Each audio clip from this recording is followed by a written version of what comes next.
I used to believe that trust was the glue that held a marriage together, that if you had it, love could withstand anything. My wife, Melissa, always said the same. She'd glance at me over dinner, smile softly, touch my hand, and whisper, "We're unbreakable, right?" For years, I believed her completely. We had been married for 7 years. Life wasn't perfect, but it was steady and familiar.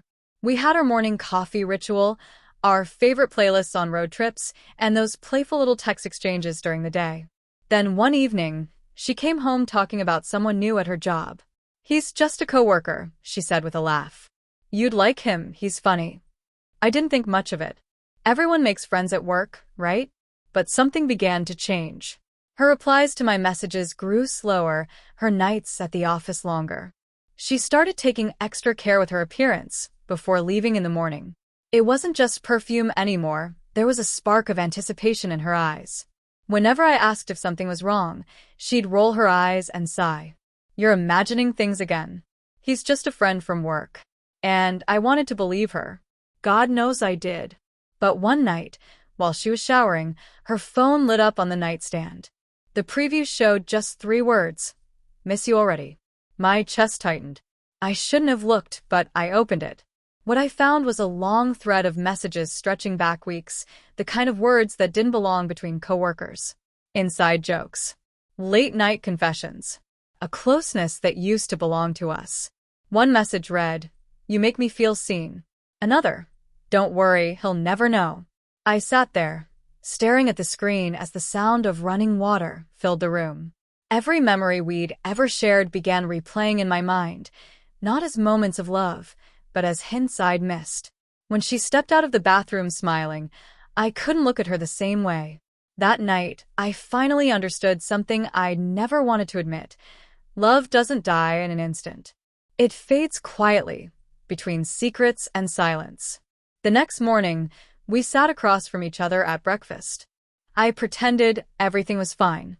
She scrolled through her phone, smiling faintly, the same smile I once thought belonged to me. My hands trembled beneath the table. Every time she laughed softly, I wondered if it was his joke echoing in her mind. Trying to sound casual, I asked, "Rough night at work?" just to see her reaction. She looked up, a bit startled, then shrugged. "You know how it is, meetings, deadlines, chaos." Her tone was calm, but her eyes flickered. After all these years, I knew how to spot the cracks in her calm. I couldn't focus the entire day. Those messages haunted me, especially that line, "Don't worry, he'll never know." It echoed in my head like a heartbeat. I thought about confronting her right away, but part of me needed to see how far she'd go. That evening, I texted her like usual, asking when she'd be home. She replied hours later, still at the office. "Don't wait up." But I knew she wasn't there. Her workplace had just posted a photo. The building lights were off. I waited another hour, then drove downtown, heart pounding so loud it drowned everything else out. Her car wasn't in the office parking lot. I kept driving, not even sure what I was looking for, until I saw her, standing outside a small cafe, laughing with a man I didn't recognize. She looked alive, radiant, even a kind of glow I hadn't seen in months. He brushed something off her shoulder, and she didn't pull away. My chest tightened so hard it hurt to breathe. I didn't go inside. I didn't yell or confront her. I just sat there, realizing I had lost her long before that moment. When she finally came home later that night, I asked, "How was work?" She smiled tiredly, kissed my cheek, and said, "Long day. I'm going to shower." I nodded, pretending not to notice the faint scent of cologne that wasn't mine. That night, I lay beside her listening to her breathing, wondering how love could turn into something so unfamiliar. I wasn't angry, not yet, just empty. But emptiness doesn't last. It eventually hardens into something else. Days passed. I went through the motions, work, dinner, small talk. But inside, something had shifted. I wasn't really her husband anymore. I was an observer, watching the slow, quiet unraveling of our marriage. She still smiled, still said, "Good night, love you." But every word sounded rehearsed, a line from a play she no longer believed in. One evening, she left her phone on the couch while making tea. It buzzed again. This time, the message was longer. Can't stop thinking about you. Last night was everything. I didn't need to read further. I didn't explode. I didn't accuse. I just sat there, holding the phone, realizing how far apart we drifted. The woman I once built my world around had built a new one without me. When she returned, I handed her the phone. He texted, I said quietly. Her face went pale. She opened her mouth, searching for words, an excuse maybe. But for the first time, I didn't want to hear them. Don't, I said softly. You don't have to lie anymore.